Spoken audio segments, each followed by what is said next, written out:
Ayan.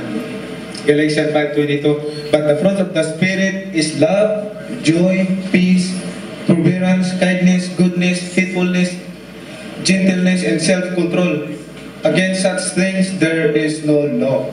So, pag wala tayong espiritu, wala tayo dito. Pag wala tayong espiritu sa buhay natin, wala tayo dito. Kaya sabi ni Jesus Christ, to enter the kingdom of heaven, you have to be born again. Kasi born again our spirit. Kasi patay, pag hindi tayo nagbabasa ng hindi natin pinapakain yung natin, patay. So wala tayo dito. Love, joy, peace, madali tayong magalit, madali tayong sasama yung loob natin. I like the verse in James 1:19, it says, everyone should be quick to listen, slow to speak, slow to become angry, because human anger does not produce the righteousness that God desires. The righteousness that God desires. Yan po ang James 19. So, yan po ang fruits of the Holy Spirit. So, pag buhay yung espiritu mo, ang soul mo ngayon, ang espiritu mo mag-command your soul and to your body. Kasi kung patay yung espiritu mo, ang body mag-command, sabi ng body, tara mag-bar tayo, magbabae tayo, masarap yun, magsugal tayo. Wala nang magpipigil sa'yo. Parang ako, ang sarap talaga. Pero hindi ko akalain na ako na lang kusang, parang nandidiri ako sa mga dati gustong-gusto ko magsugal, gustong-gusto ko mambabae, gustong-gusto ko, kasi may pera ako gustong-gusto ko mambabae dahil, pero nung nalaman ko yung katotohanan in the Bible, ako nandidiri ako sa ginagawa ko, grabing iyak ko. Umiyak ako na alone sa kwarto ko na ganun pala kasama ang ginagawa ko. Even I'm praying every day, no? Kaya sabi ni Lord, sabi sa Matthew 7 verse 21, it says, not everyone who says to me, Lord, Lord, will enter the kingdom of heaven, but only the one who does the will of my Father who is in heaven. Kaya, hindi, ako nagdadasal ako palagi noon. Kala ko ligtas na ako, pero hindi, nalaman ko yung katotohanan. Palagi ko palang ginagawa yung kasalanan. Isang bis na ako humingi ng patawad Sunday, but Monday to Saturday ginagawa ko. Isang araw versus 6 na araw. So, yun po ang kandili ko. Kaya dito, in Matthew 4 verse 4, Jesus answered, it is written, man shall not live on bread alone, but on every word that comes from the mouth of God. Yan po. Are you okay? Thank you. Peace be with you. Galit kayo sa akin.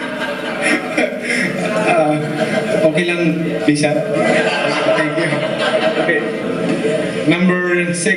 All life comes from the spirit word found in the Bible.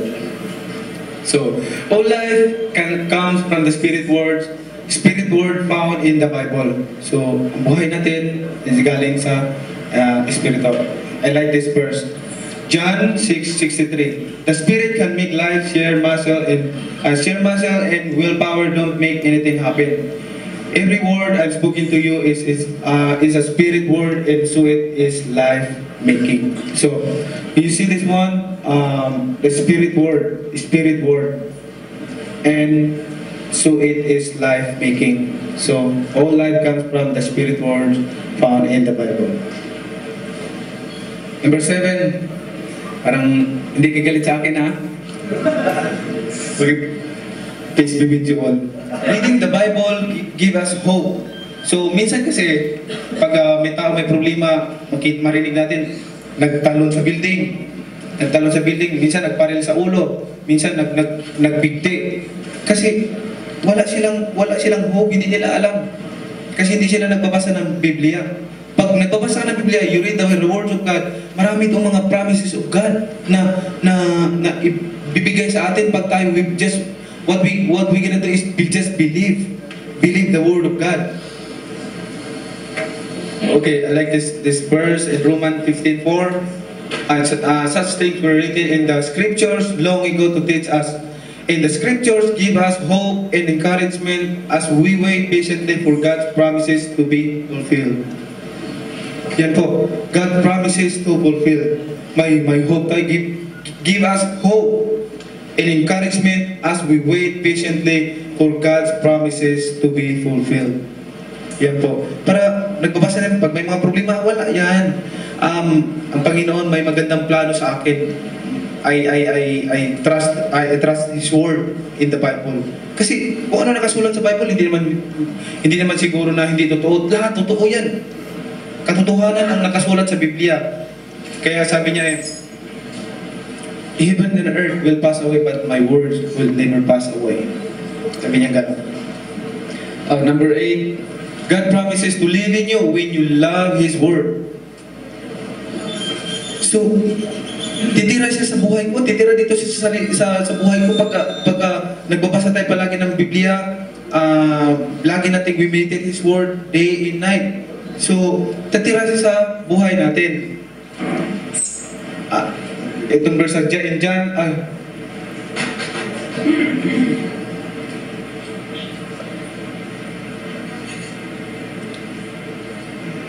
in John 14:23, Jesus replied, "If anyone loves me, he will obey my teaching. My Father will love him, and we will come to him and make our home with him." So, he who does not love me will not obey my teaching. These words you hear are not my own. They belong to the Father who sent me. So, pag lagi din nagbabasa, sabi niya dito, my Father will love him, and we will come to him and make our home with him.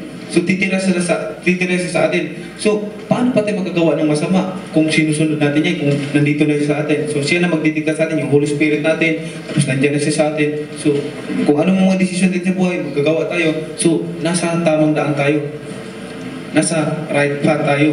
Hindi tayo doon sa blindfolded na hindi natin alam na mababangga tayo, mahulog tayo. Pag wala ka kasing Biblia, wala kang Panginoon sa buhay, is para ka naglalakad na blindfolded. Pwede kang mabangga sa poste o kaya mapatalisod, mahulog sa bangin. Hindi natin alam. So, importante talaga ang Biblia. Sana naintindihan nyo.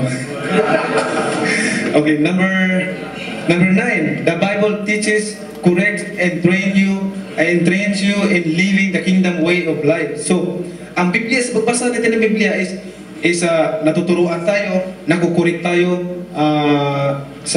in living the kingdom way of life. So, yan. Doon ko nalaman sa pagbasa ko ng Biblia, doon ko nalaman yung mga kamalian ko na hindi pala forget Manny Pacquiao ako, kailangan magmalaki na ako. Kailan pala is nandoon ang na nakita ko sa Biblia, sa pagbasa ko ng Biblia is kailangan humble lang tayo.